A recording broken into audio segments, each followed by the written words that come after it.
folks. Welcome back. This is Elliot with the Poor Proles Almanac. I'm here with Andy today. What's my name? Andy, say hi. Am I Andy? All right, he's questioning his existence today. It's one of those days. You can find us on Spotify, iTunes, and wherever you get your podcasts. And of course, you can find us on Patreon if you're enjoying what we're doing here and you'd like to help us cover the cost of hosting some of these podcasts. Are they podcasts singular or plural? Is like the show a podcast, or is each episode its own podcast? Technically, I think each episode is its own podcast. I never understood, and I'm in too deep. I'm too afraid to ask. I'm just committed with what I said. I'm sticking to it. Okay.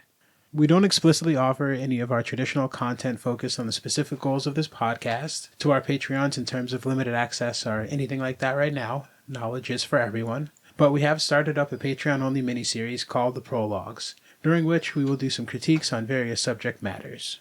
We've also included some clips of this entire series up on the Patreon as well, so if you want to hear some stuff from all the episodes, go check it out.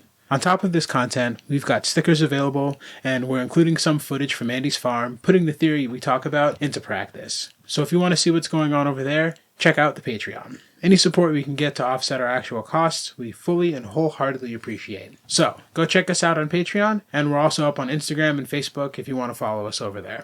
We also have a Discord, and there's a subreddit, I believe. But the Discord's pretty cool, so reach out to us if you want to chat with some like-minded folks.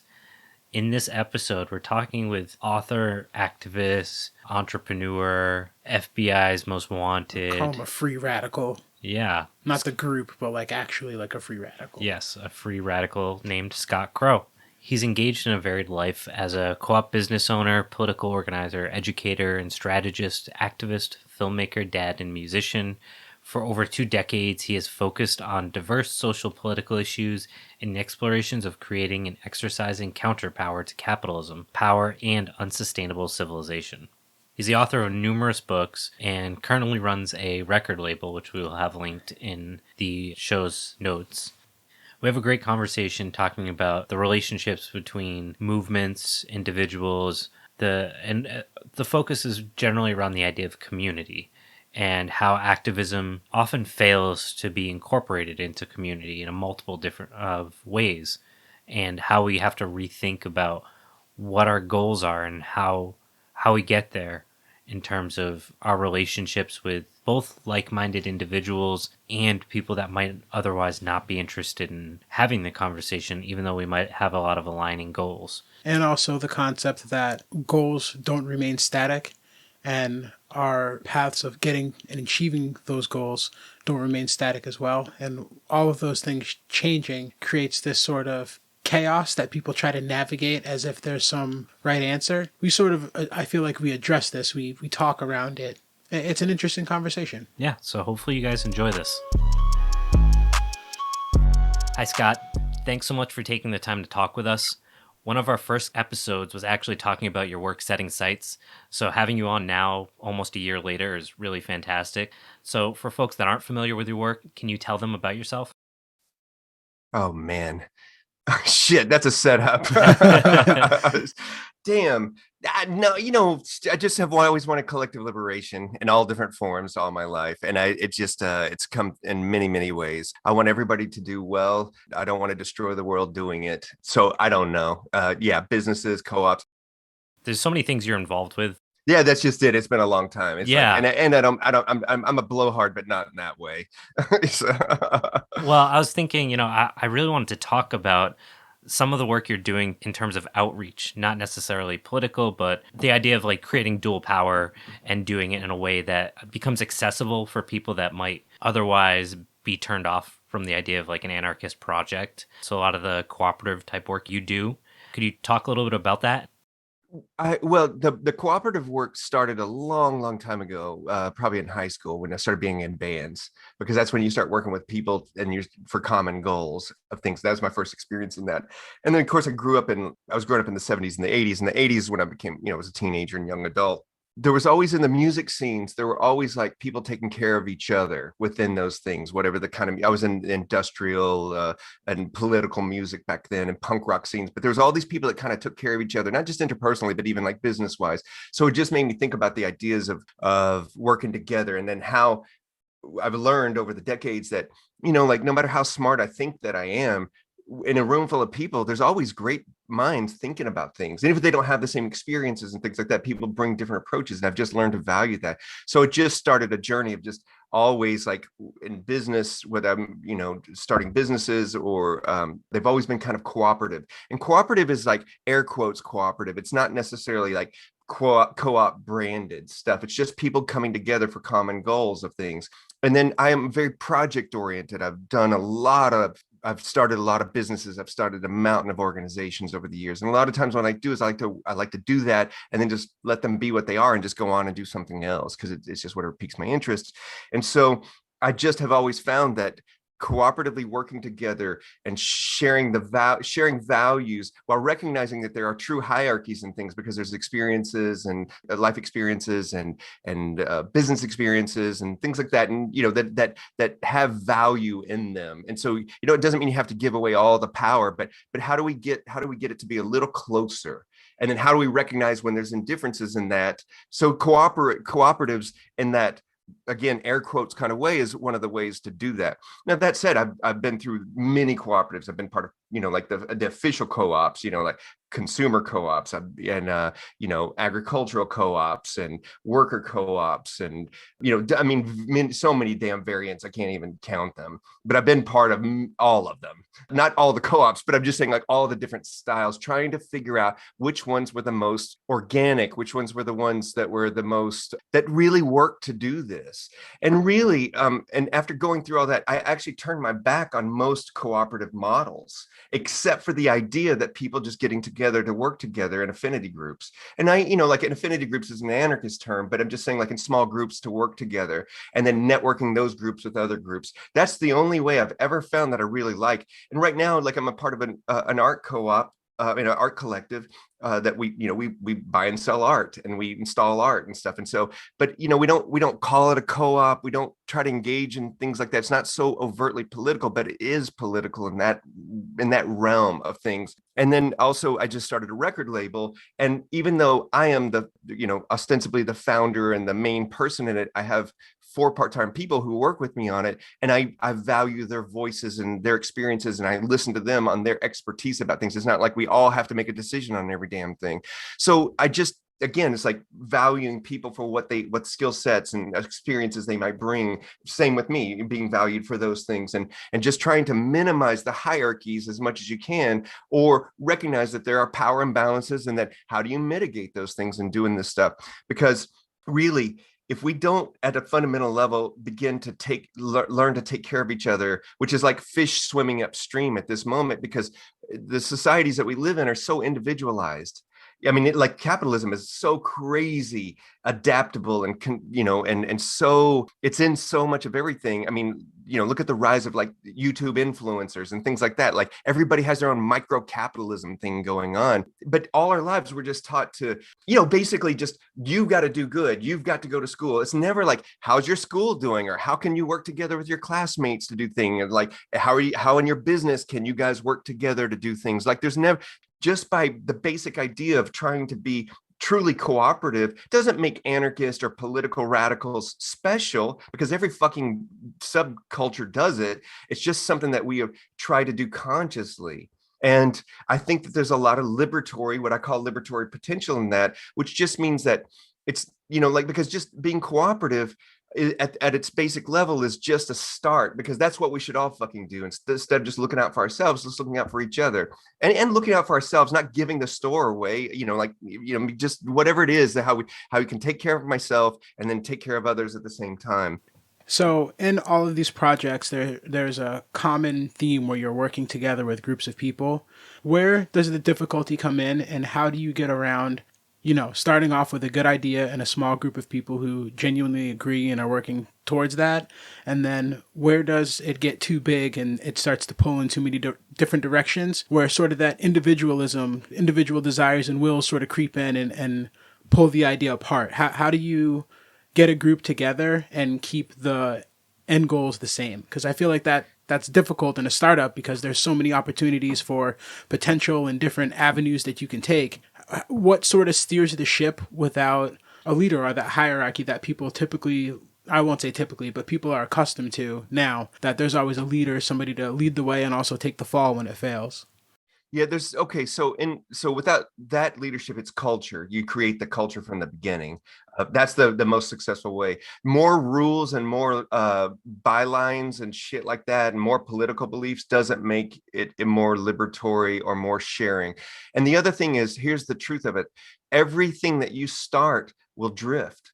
Nothing can, because it's dynamic. Our worlds are living in dynamic, right? History is living in dynamic and stuff. So every organization that I've ever been a part of is not the same, only in name, that they were when we started them. Sometimes it's better and sometimes it's worse. What I did was personally just learned to let that go. But what I really realized is there's a shift of culture. So like I'm going to give a not a negative example, but one that just had incredible drift. Is not even the same. It's like the one that everybody knows, the Common Ground Collective. What we started with people in the communities there, and after in the fall of September of 205, and what exists today are completely different. They share only a logo and some names, and that's and a common history. Before you keep going, can you, for people that aren't familiar with it, can you talk a little bit about that? The Common Ground Collective was the largest anarchist-inspired movement or organization in modern U.S. history. I mean, I'm not even trying to brag in saying that. It was an accident that it happened, that it got to be, there were some conscious things, but it just grew into this large container. And so, whereas like most collectives or most groups start around a particular issue or thing, we came into a disaster based on these histories that had gone on for a long time before us, anarchist histories, even Black Panther histories, not necessarily anarchist, and Spanish anarchists. I took them and we began to, instead of just working on one thing, like after in a disaster saying, well, we're going to feed people, or we're just going to work on housing or do these things. We said, let's do it all, everything. We didn't have any money, so let's just do this.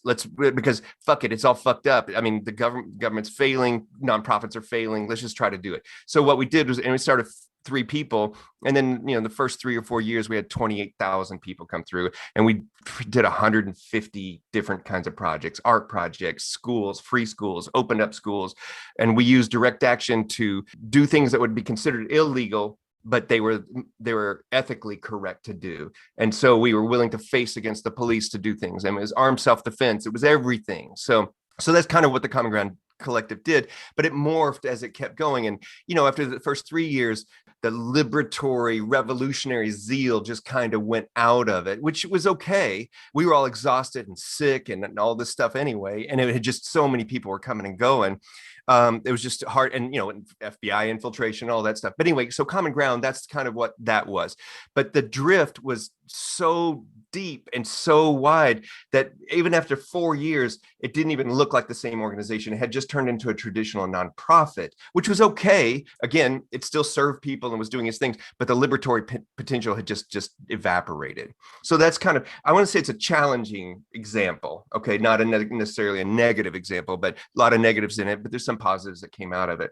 And the thing is, the list of things that the Common Ground Collective did, it's too long to even list here. Somebody will just have to look. There's literally hundreds and hundreds of projects we did with no money. We also raised $3 million for a Dirty Anarchist. That was pretty good at the time, right? But I think you did answer my question. Just to let me try. And so here's an example of how it didn't drift. And so I worked at I joined this anarchist recycling collective called Ecology Action. It had started in 1970 as an anarchist collective, and then it turned into a nonprofit. And by the time I came back into it in 2006, it had turned back into an anarchist collective. They had fired the boss and started to run it, but they brought me in because they had never really done the cooperative stuff and all that. So I was brought in to do that. Now, I was like, all right, well, we'll just do all the books and things like that, and we'll have better meetings and all the things that you think you would do. Here's the mechanical things to do. We'll have better bylines and stuff like that. But what I realized after being there, I worked there for 6 years. I'm talking about like driving a forklift and all this stuff with everybody. We did everything. We would go visit the muckety mucks, and then we were also dealing with trash and human feces. And so no matter how much we put in the books, it was really the culture that really transcended the personalities that would come and go. And so what we did, it was like when, because really to have a good cooperative or a good collective, you want to have a common set of values, because each of you, if you've got 10 values each and they're not even crossing over that much, and then I have 10 values, well, we have to see where we cross over. If we only have 3 or 2 each, sure, maybe that's good for a project, but that might not be good for long-term living. So this is important to think about. So we would come up with these ethics, guiding principles of how we'd want to do it. But every time somebody would leave and some new person would come in, we would hire in a new person, we'd revisit them to see if these values still made sense to everybody. And then occasionally we would just go back in and check in to say, look, is this still making sense to everybody? So that it didn't just become oppressive ideas. And that way, it turned out that for a long time, we were able to keep these things going as long as we realized it's living a dynamic. So even if I had an idea the way it was when I first came, well, in the few years after, it was a different thing, but it was still good. I left, it was one of the best collectives I'd ever been a part of, and one of the worst jobs I'd ever had. And, it was just hard. It was just a hard job. And so that was a way. So what I am a true believer of now is culture. I'll give you a super negative example is the IWW, the International, Industrial Workers of the World. They've been around a long time, and they have a lot of bylaws, pages and books of bylaws. But all these mechanics of their meetings and how people are supposed to be brought in and stuff has never made them have healthy collectives, never made it a healthy movement. And all the 40 years I have known about it and all the variations that have gone on with it is never made. And so that's an example where bureaucracy doesn't make it better. The other thing I would look towards is the Mondragon models in Spain. This is something I actually used in worker models a lot, because it's a series of 500 worker co-ops under a larger umbrella. They have their own healthcare systems, their own roadways, their own everything. They control it all. They're their own policing and all this stuff. And so in that, one of the things that they learned, which I carried with, is that no organization can be bigger than 500 members, because then bureaucracy starts to take over. And bureaucracy is as big of an enemy as much as naivety, is in my opinion, about this kind of stuff. Yeah, that was actually going to be my next question, is in your experiences, if there was a cap on where it seemed like things start to fall apart. Well, I think that just for small groups, it really is, it can't be larger than 15 people or 20 people. I mean, I really would go back to some of the affinity group models. It's like 6 to 12 people and things like that. It just starts to have a lot of drift. One, because most of the collectives, I'm using, when I say all these words, these are buzzwords, co-ops, it's all air quotes. But none of us have been brought up in it. And then most of the ones that we want to form, it's with people we don't know. Especially in activist subculture or in political subcultures, we're like, oh, you're an anarchist. Well, let's form this cooperative, but I don't know you from anybody. I don't know your history. I don't know how you got there or anything. And maybe if I do, I might know 1 or 2 people, but I'm not going to know all 20 or 30 people in that. And so now you're going to try to build common dreams based on these very vague values. Ethical values, it gets difficult. And I think it's unrealistic for us to keep doing it. So especially if you try to rigidify it, if you try to make it something that is very like, this is the way it is. These are our 10 values. And if you fall out of that, you're just, then it's microaggressions and stuff like that, Right. So yeah, you don't see that at all. So it starts to lead to all these things. Yeah. And again, just let me say, like, all of this shit is just my experiences. Like, I am definitely not a person that is, like, I just had a lot of experiences with it, but I don't have a lot, I'm not a big thinker about stuff like that. It's just like more like, I think Kwame Ture said a long time ago, just do the stuff and then figure out the ideologies later. And I was like, I've always used that, Right. So I'm telling you, Very it's just syndicalist. reflections, Yeah. That's how we started this podcast. Yeah. For years, I didn't I always thought of myself as not really being political, especially not a political activist, but constantly with social media and personal interactions and things like that, political views do come up in conversation, and I have to tell people how I feel and worry about starting an argument. And it's not so much an argument that I want to have, it's to get across the concept that you just explained with those examples. And that's, once a system gets too big, it has so much drift that your individual answers and your individual desires can't possibly be met along with everybody else's at the same time. Agreed 100%. My personal experiences. Yeah. That's something that we need to address and think about. The system that we have, the whole bipartisan party and everything like that, it's all in place to be perpetual, just a perpetual argument. And we're putting this podcast together because we're trying to figure out how to take the information we have and use it in that self-determination way, in that liberating way, where we don't have to rely on the system that we have. And that's kind of why we talk about collapse and all of these things, because it can't sustain itself now. So we're working on putting together how to free ourselves from it. And I think those two examples are very important to keep in mind, is we constantly regress back into this state of tribalism, where that's exactly what those small groups are, is people who have sort of formed a small tribe, and rather usually than, on shared experience. Right. And rather than trying to fight that or exclude that from the process of creating community, why wouldn't we use that to our advantage and create all of those small groups and see if we can get them to cohesively either work together or confederalize or whatever, right, however do whatever they need to do, right? Well, but okay, so here's two examples I would give you that I often use and that I think that help to illustrate this. So, like a forest, every forest in all over the world has similar elements to it, right? The flora and fauna is very similar, even if they are different, completely different kinds of forests. They have similar foundations to them.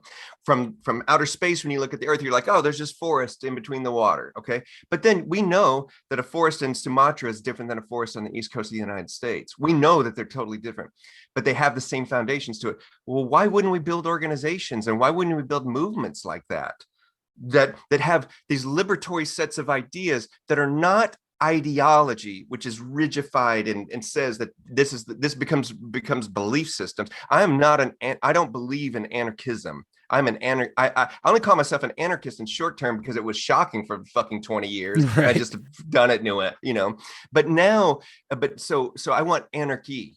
I mean, that's the truth. I'm not even trying to be like post left and all that stuff. I mean, but I'm telling you, I want to deal with people who want to come to these things because we have common shared values, because they'll last a lot longer in that. And so the forest analogy is one. And the other one I use is that, what if each of us were just waves crashing on the shore? And you know how when you're on the shoreline, you just see waves. They don't come at the same time. They come at all different times, and they're rising and going back. Well, that's the way movements are, around particular issues. And that's the way groups are and stuff. But we treat things like I start this organization, I start this business, I start this thing, and it has to be that way forever. The old corporate models, to me, it's capitalism we put it on ourselves. We made our own jails for it. That's also communist and old political party thinking, that was and I'm not trying to kick on anybody. I'm just saying anybody that tries to again, it tries to become ideology instead of ethics, know? Right. And that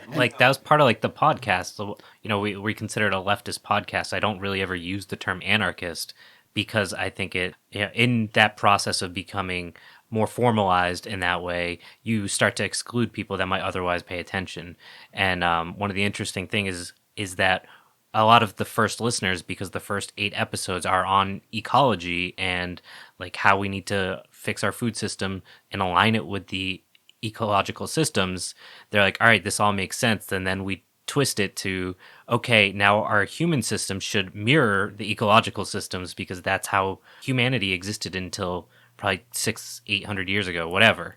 Right, exactly. Bureaucracy got on steroids. Yeah, and so that's what I'm coming to realize is what anarchy means. Is it doesn't have to be like the systems that we have in place that we're so comfortable with. It doesn't have to mean those get blown up. But what sort of anarchism as a concept does is it allows for the status quo to change with the group of people that are living within that system.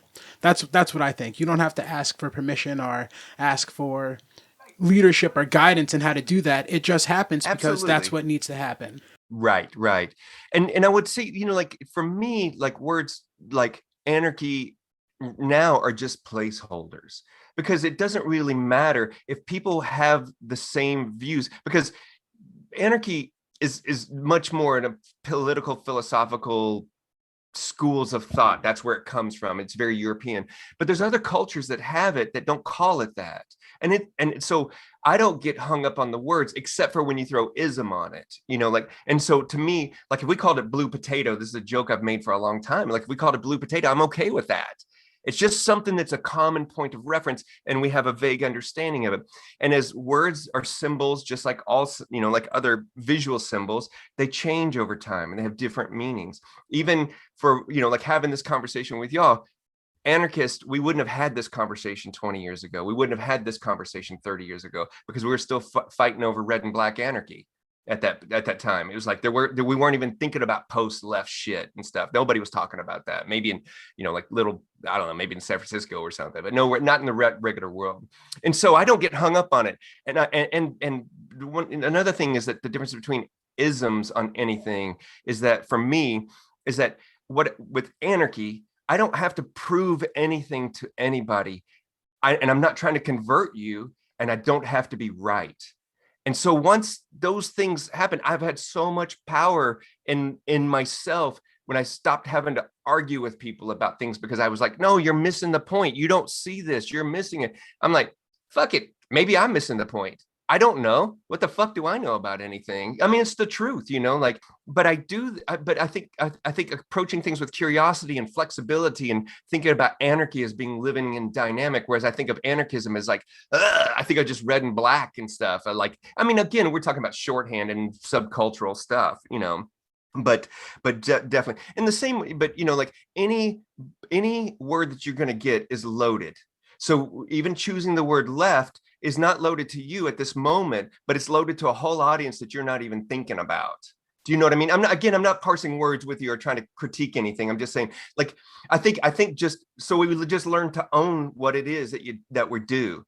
Even if you say it, it's just a point of reference that we're holding this word right. Like in science, they use dark matter and dark energy. They didn't say that's what these things are. They're unknown, they're unknown phenomena that they're trying to explain, but these are the placeholder words. Well, why in the fuck couldn't we be like that? Yeah. Right. Why do we have to be as like everything's defined? The example that I use that's kind of similar is like you can talk to conservatives and a lot of them will agree with you on 90% of things as an anarchist.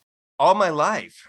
Yeah. And, as long as you don't use specific terms, you'll usually be on board with, like I said, about 90% of things. The perfect example for me is I come from the trade originally, and I worked with a bunch of boomer, white, blue collar guys. And they would always tell me about how, when they were kids, it used to snow and it used to be real cold. It wasn't like today. And I'll say, yeah, like climate change. And they're like, no, not like climate change.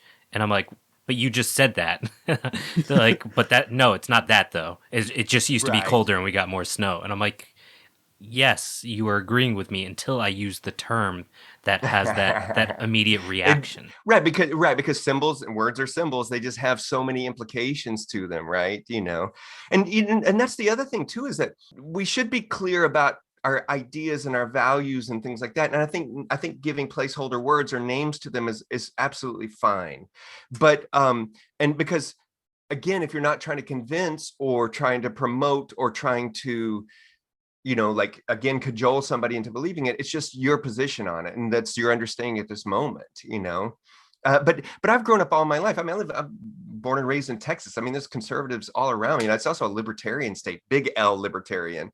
But there's crossover in those spectrums. I mean, a lot of anarchists in Texas and in in Oregon came out of Ron Paul. The whole anarcho-capitalist libertarian thing, that's all really big recently, again, since 2006 and stuff, when Ron Paul ran. So there's all those anarchists that came from a whole different worldview that consider themselves anarchists these days. And I'm like, sure, I don't agree with everything, but I don't ever agree with everything left anarchists say either, So I want to transition the conversation a little bit. I'm kind of curious how you tie climate change into the work you do and kind of your perspective. I know we talked a little bit before we started recording about kind of your long-term vision for humanity and that you're just indifferent to it.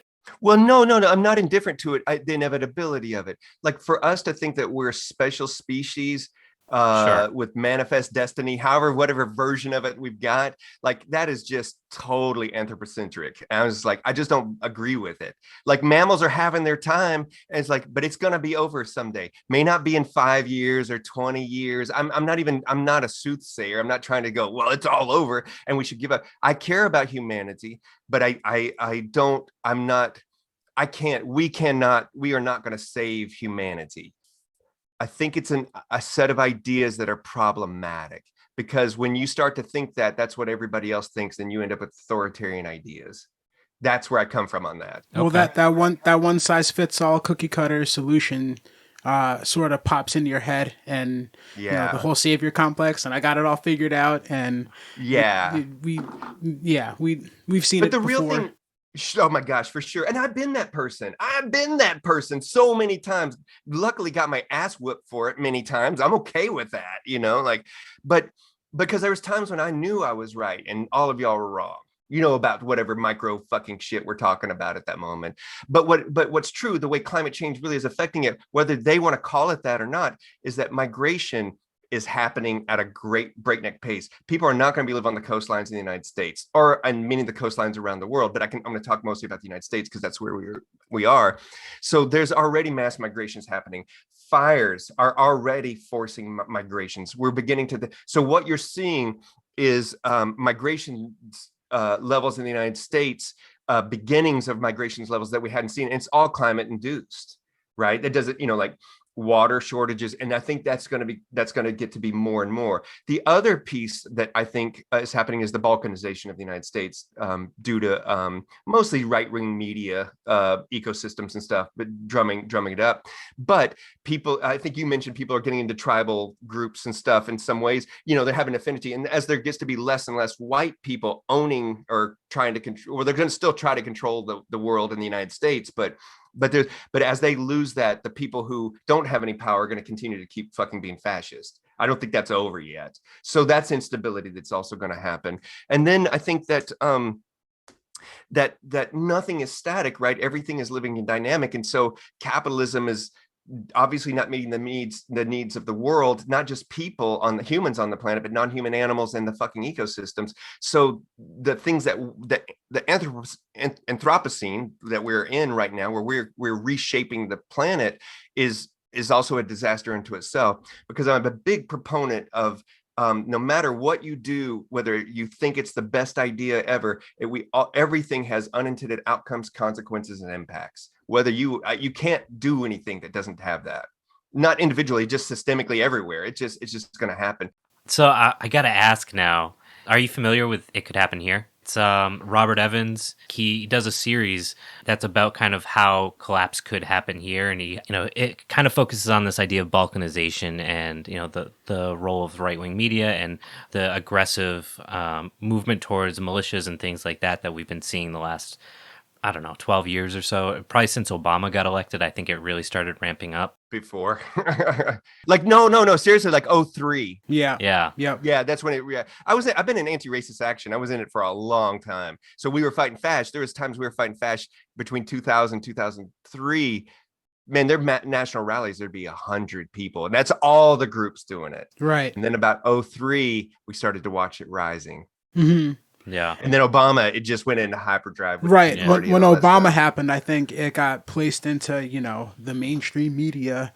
Well, two other things happened too: the rise of YouTube and Facebook, and then, which is important because they Absolutely allowed the proliferation of information, and then the rise of the right-wing media ecosystems. That was the birth of Breitbart and Daily Caller and things like that. I mean, like right all around these times during Obama's thing. So it was just setting the stage for all of this. So yeah, it's totally there. The reason why I want to bring it up, though, since we're talking about it, is kind of how do you envision the next, say, like 6, 7, 8 years going with the way the way the politics have been in the United States the last, like you said, 2 decades or so?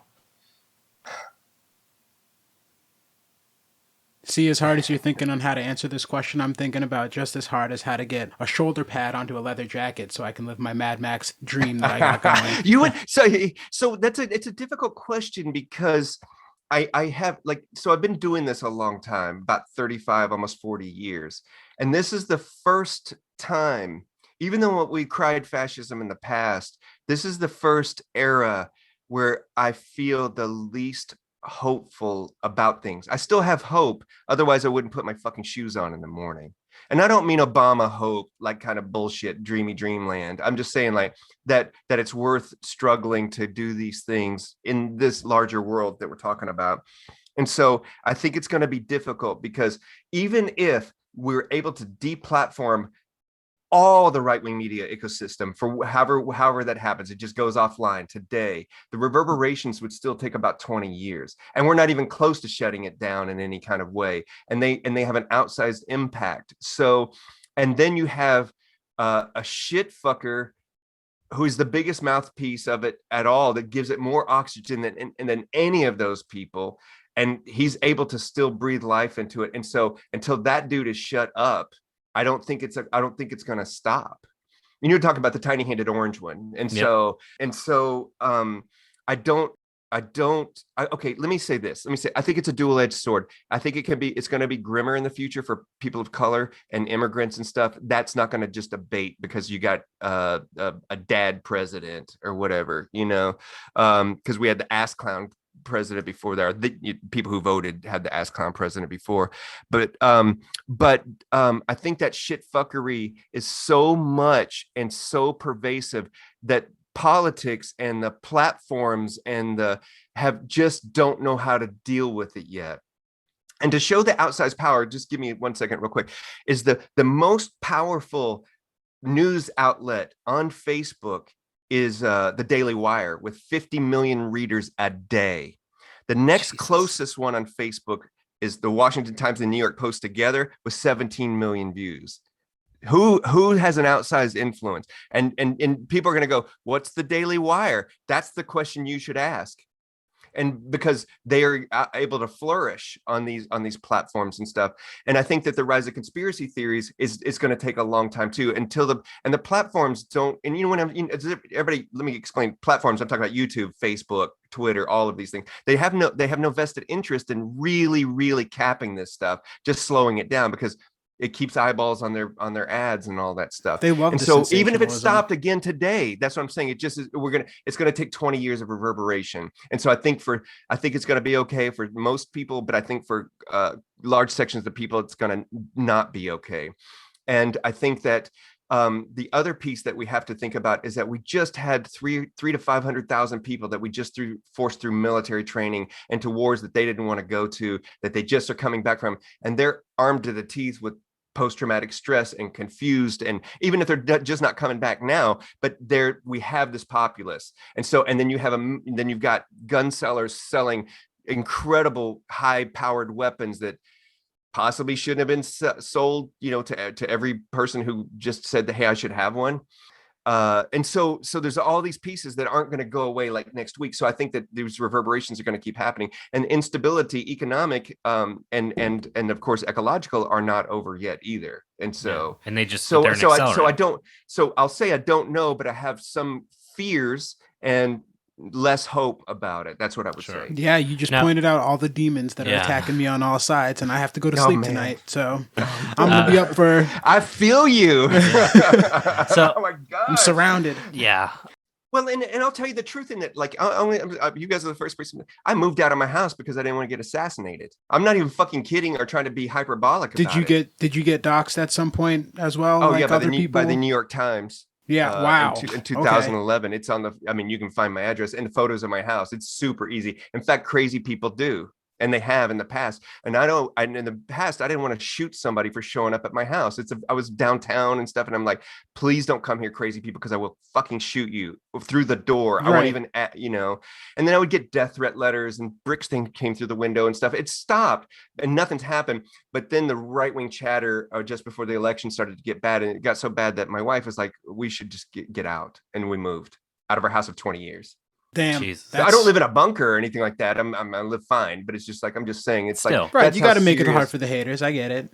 Yeah, just the easy ones. I'm not talking about people who are really, I'm probably just dead if that's going to happen, or any of us are dead if that's going to happen. But I'm talking about just the casual people who think that they're doing right because QAnon, they think that they're doing some fucking heroic thing and they're just confused. Or the Yeah. right media ecosystem has turned me into some kind of demon. For having those ideas about freedom, how dare you?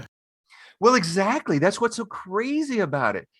I don't call for the exclusion of people or the put down of people. I never, like, I just don't want anybody to get murdered because because they're a person of color, or their ethnicity, or their religion, or their immigration, or whatever we want to call any of these things that are qualifiers.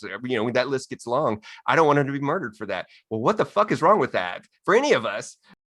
This is all doom and gloom, but I want to circle back to the beginning of this conversation about this idea of cooperatives, whether or not you want to call them cooperatives, but the idea of being able to tie people together and kind of drive that idea of alignment of common interests and how we can utilize that to build community that becomes more resilient to those types of ideas, even with people that might currently have them, and how we can utilize the core framework of what anarchists believe, or anarchy, and use that to be an agent of change and to kind of be a force that we can deal with these issues.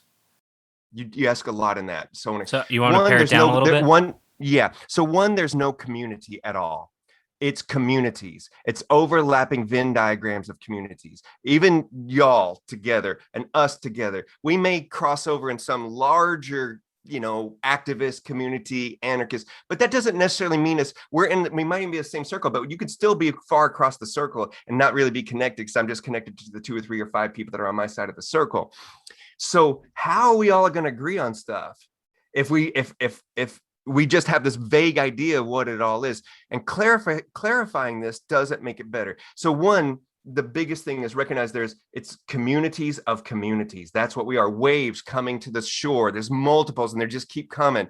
And that you will never have one community. And if you did, it's boring anyway, because then you'd be like the Amish or something, where you're just like, I've got this community of this thing, or whatever fucking religious group it is, of ideology, because that's the only people who are going to be in it. And that ideology doesn't have to be religion. It can be political. It can be intersectional. It can be anything that you begin to make the ideas rigid around that. And those communities get real small and they begin to eat their own real fast. So that's one thing. So you can't have one community. And if you are, it's going to be small. Even if you know a lot of people, I know thousands and thousands of people, but I have community with less than 50 of them. And then people I absolutely care about is probably 20. I'm talking about like it's circles, And so let's recognize it. And then we all have these things. Okay. So that's one way of understanding it. The second thing is that just having what is largely a political or ethical crossover doesn't mean that we all believe the same thing, because we are all the products of our histories that bring us to this moment. So if we all move somewhere, say we all move to let's say we all moved to Idaho together, the 3 of us, we just met and we're like, we get along in this way. We all moved to Idaho together with 30 other people. Well, there's still so many challenges after the waves have crashed to the shore that have not really been sorted in that. Because if you make activism, which is this is the biggest thing I'm going to get to, is that largely all these conversations that we're having are under the rubric of activism. They're under the larger thing, because all the engagements, most of the engagements of cooperatives, branded cooperatives, takes place in 2 worlds: liberal world of nonprofits and things like that, because it's tax statuses, or an activist subcultures. Those are the 2 kinds of larger cooperative collectives that have. They don't necessarily cross over. Does that make sense? Yeah. And so, and when it's the business ones, like even if it's the more professional nonprofit, even if they're, whatever, it's a food store, they're not going to be liberatory. They're the least liberatory. So do I have community with them? No, not necessarily. I just engage with them because supposedly they fuck people less than other people, but that's not necessarily always true. Actually, the co-op here in Austin, that's the food co-op, has fired 3 union drives in the last 20 years. And so coming around the overarching thing of activism is not a community. And that's where we largely, in this conversation, because we're having a subcultural conversation, that's where it largely takes place. And you can't do that with even a subculture of that subculture, which is just go like, it's anarchists. All anarchists believe these things and get there. Because as we all know, and if you just read the forums, there's a myriad of and spectrum of views of what anarchy is, and then how to get there, and ways and means, and all the questions about things, and what's most valuable, and stuff. And so I think that really you have to build things with people, and it takes a long time. The biggest problem with Common Ground, the biggest collective I was ever built or was ever part of, was that it was the beginning was built on relationships of mine. So the people who came were the people I had, or people in my network. So we had histories of 20 years and 15 years to build from. But then people came into the larger thing of the ideas of anarchism and activism and stuff, but they didn't have the same values, even if they thought they were anarchists, and we had no histories together. So then we have to sit in a meeting with 150 people and try to make a decision about something that is vague or takes a long time in the middle of a disaster. And that was a disaster unto itself. So I think trying to build activist-based subcultural group communities is a dead end. Agreed. That's just the truth of it. Yeah. Yep. So I mean, it's always going to be. And can I just go for 1 second? And this is the overarching thing. There's a larger thing that's going on in activist subculture, and that's the largest thing over everything. I'm telling you, it colors everything. There's very few anarchists who are outside of that.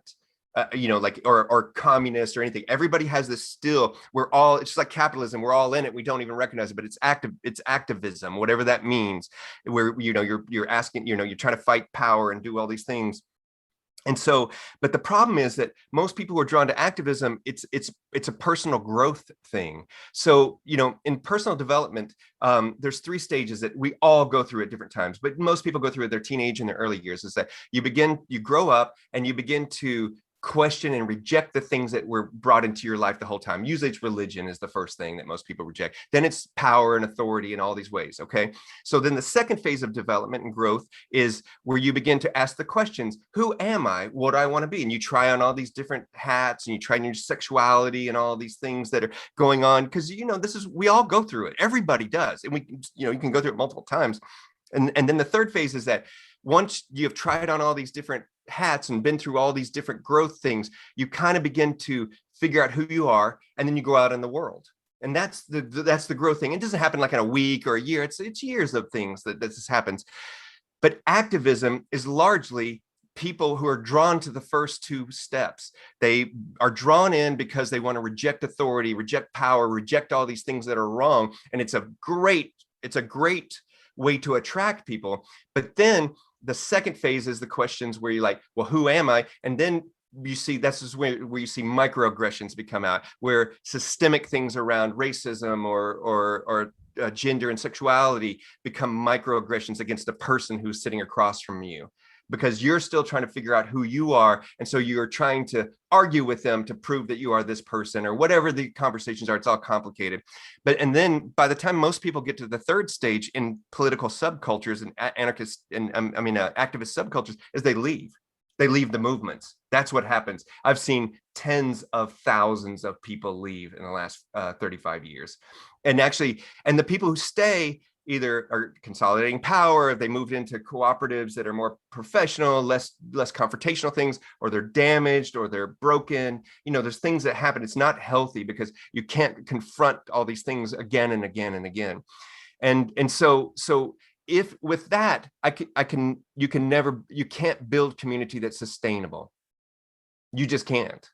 So is your focus or your belief in terms of building community more localized? And it always has been. Always has been. Always networks. And outside of the left? Well, yeah, that too. Okay, so like there's strategic there's times when you can have strategic alliances, and there's times when you form coalitions. I don't form coalitions because they fucking suck, because that's where you just give away all your power, and somebody, some group with the lowest common denominator is what you're part of. But strategic alliances, sure, that can happen.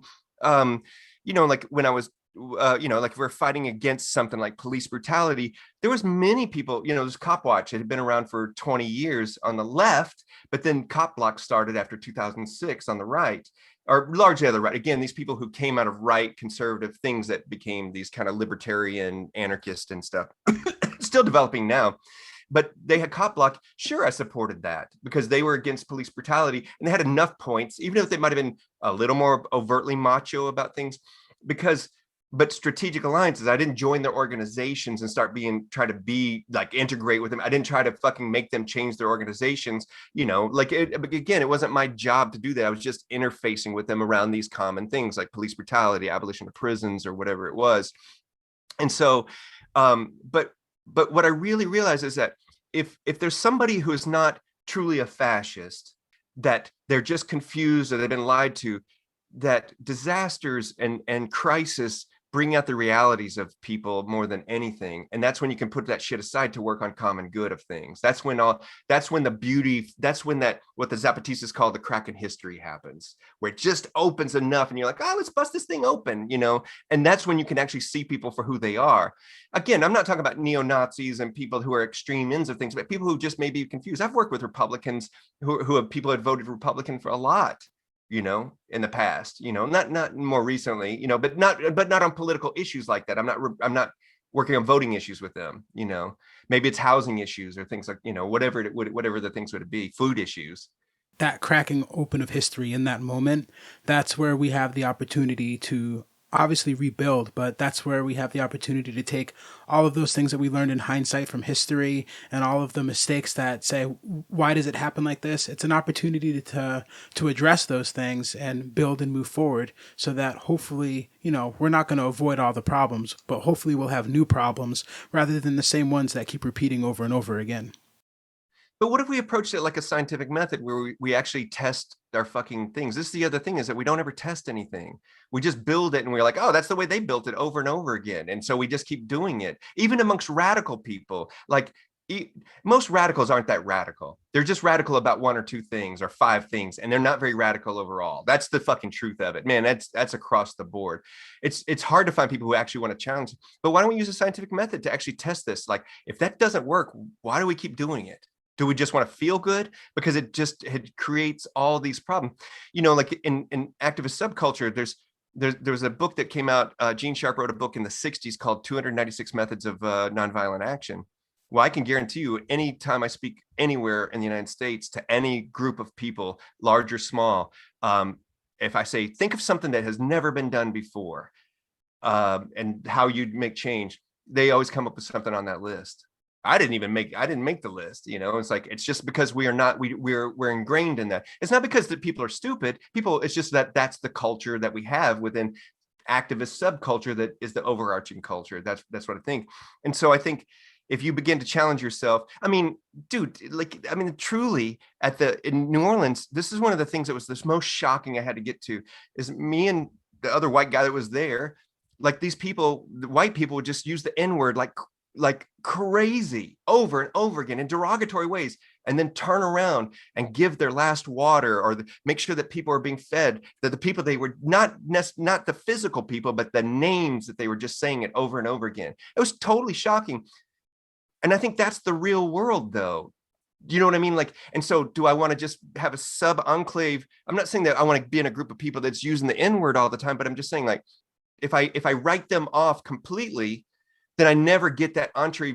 We never have that entree to figure out what it really is, because obviously they wanted to help people also. Right. Does that make sense? Yeah. Right. And I would have never even gotten it because I would have just told you the first part of the story is like, man, racism was crazy. Right. Well, that's what happens in activist subculture. I'm not even excusing that. So. Right. But that touches on that human element that you're talking about. Yeah. Where we can all want the same thing, but our lived experiences are going to bring us to those, even though we want to get to the same place, we're going to get there in different ways.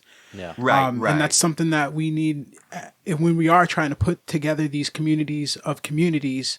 We need to allow room for that and, address these issues as they come up, rather than letting them build over generations and generations and then having to deal with a problem that has, evolved into something that people can't even identify. Address these issues as they come, rather than putting them on the back burner and letting it boil over. Right. That's something that I would like to see.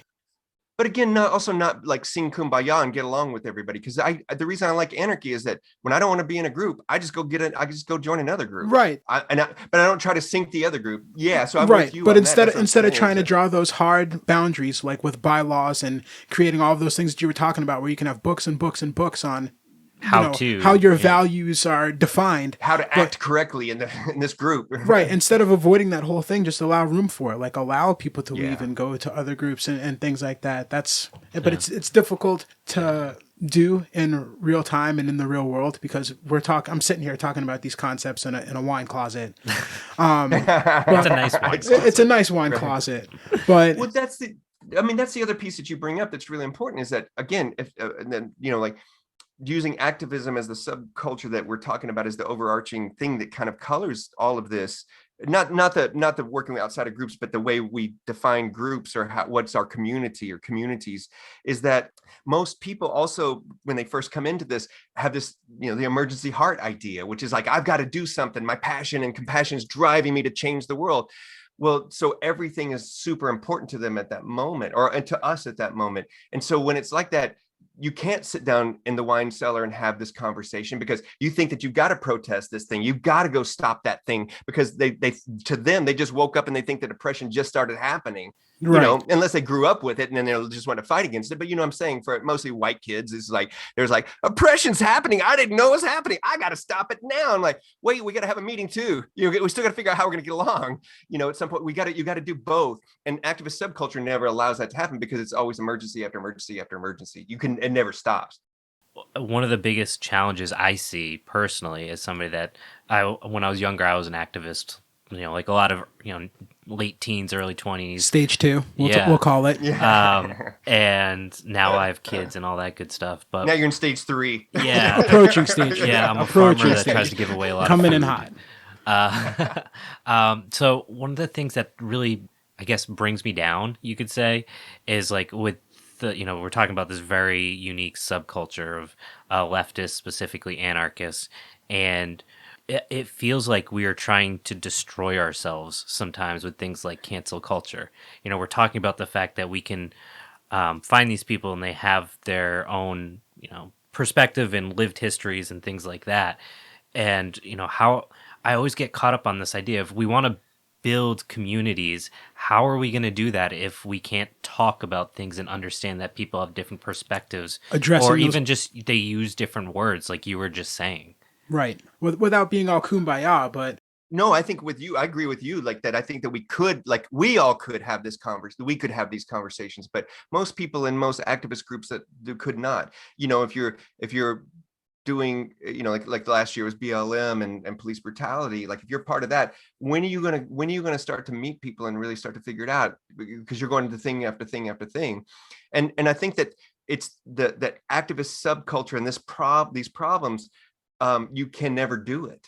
I actually just think you can't. I don't even want to try anymore, because if you're just coming into movements, but you don't even understand all of the things yet, and there's so much assumption and stuff, and things like safe spaces and cancel culture, which I think are spectrums of things, came out of trying to rectify inequality, not just inequalities, and more than that.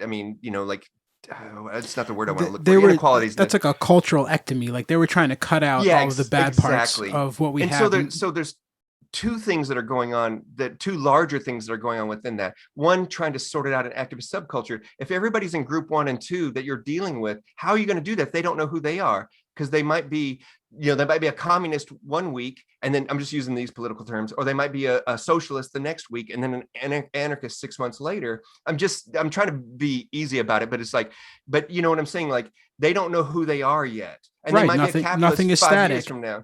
Right. And but now you're going to try to have a conversation with them where somebody is insecure about the things that they are, what they think, and so they're not going to be able to have that conversation yet, because they don't even know. And so I just think you cannot. I'm not saying we don't have those conversations, but I think you cannot.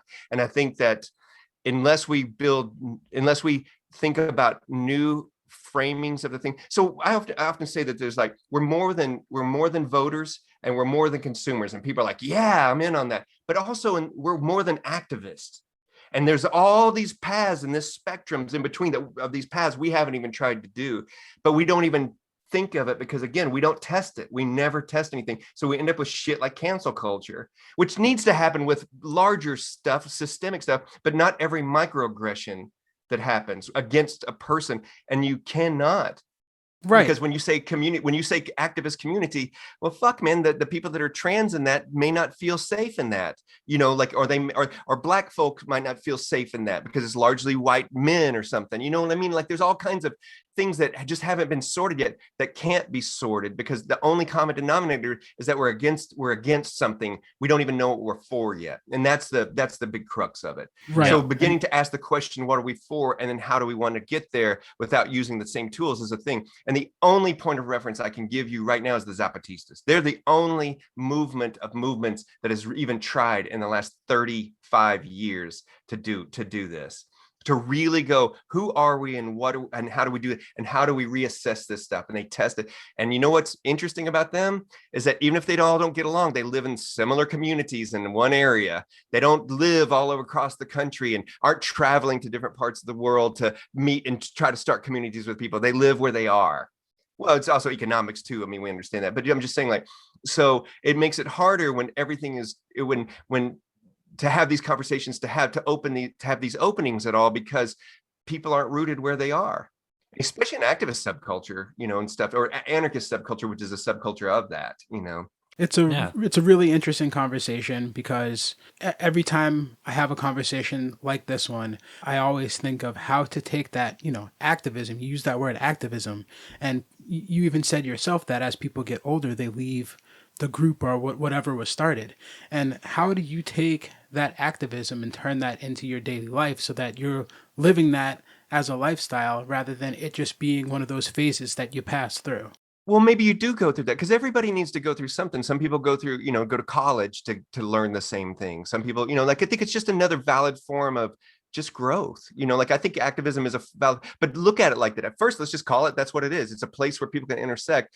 But the thing is, activism, again, is different than being an activist, but you also can't personalize it because I'm talking about systemic things. I'm not talking about any individual problem with any of this. Like, we can't tweak it. So what you do is you be active in the way that you feel like you can. When I left activism, you recognize I was in since 1985. I left about 3 or 4 years ago. I felt like I left a cult. Right. I felt I was leaving people behind and people were dying and stuff. This is the truth. I went to therapy about it. And this is after I had almost been murdered for these things and all of these things. I felt I was a quitter. I was quitting. Right. And when I left for a long time, I just felt I didn't miss any of it. I began to hate things and reject it so many ways because these ideas aren't brand new. I've been talking about this stuff for 15 years. So, but I just felt it so much. I felt like I left a cult, and I was like, why would I feel like that? And that's when I really could see it seriously. And you probably can't too. And I think people do on a thing. I was just too stupid to leave. Or we're not smart enough to leave. I was like, sure, it's fine, everything's good, but it was. To be honest, you seem like a guy that likes to keep busy. So I feel like once you left I'm doing air quotes, the cult, you picked up some time for some new hobbies, and it sounds like you started a record label. So you're doing just fine. Yeah. And I'm still doing, so being active, like instead of activism, if I want to go to a protest, because I actually strategically think it's important, I will do that. If I think it's a waste of time, I will also say that. I'll go, well, that's a waste of time for me to participate in that. But if you want to do that at the minimum level, go ahead and do it. But it's not going to change anything for these reasons, just like voting. And I don't not vote, and I don't try to kick people for voting. I'm like, well, there's a lot of reasons why this doesn't work. Because I worked inside of political parties for a long time. So I know why voting doesn't work. And so again, it's like not trying to kick people or be right. It's just my experiences and my reflections of this stuff. Unintended outcomes, consequences, and stuff. But I, like, there was a lot of therapy in that too, and try to sort all of this out because I had post-traumatic stress. I mean, almost being murdered by the police multiple times. It's fucking, and just violence in general, flashbang grenades and stuff, and fucking just many times concussion grenades. That shit just fucking, I carried it for 20 years, and I just got tired of carrying it. And so it's not that I hate people that that were part of activism or doing that, but now I can choose how I want to engage in that. And so the record label is for me a way to do it because I collaborate with musicians who aren't necessarily anarchists, but that want to support those ideas. I use it as a political platform to spread ideas. I have an anarchy series, an audio series where I have anarchist thinkers that I like. I don't give a fuck what anybody else thinks about them. They're thinking outside of the box. I take their words and I put it over music. I don't do it. I mean, I got a producer that puts it all together, but then we release them. So I did like Cindy Milstein and Carla Bergman, and I've got one with John Clark, and I've done a couple on different themes. So it's I'm going to do one with Seema Lee on anarchy and Black autonomy, and but it was like I did one on liberatory mutual aid. And again, these are not preaching things. These are just things that are cultural things that introduce ideas to people, and they're fucking wildly popular. Thousands and thousands of streams on them. It's totally crazy around the world, and they're in English. And I'm like, okay, but I like it. It's just something I enjoy, or publishing books by people that I like. Like this is all part of the record. The record label is a media entity, even though if you look at the site, it's just music. Name drop it. Yeah, plug it. Emergency Hearts. So nothing like coming up with a great concept and then just turn it into capital cash. So emergencyhearts.com, and that's hearts plural. Take my money. And try to treat musicians fairly to make sure that they get paid. I just bring the ethics to it without trying to carry all the labels or the, like this is the only way that we're going to do this, blah, blah, blah, but still striving for all the ideals and the values and the ethics that I've carried along all the time. Scott, thanks so much. This has been a great conversation.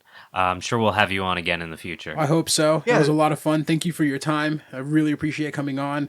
Loved reading your book, Setting Sights. Some of the stories in there, just they really hit home because it's a real life example of the issues that we face in this country, but also just the way you write about it with being open about these are my personal opinions and how I feel about it.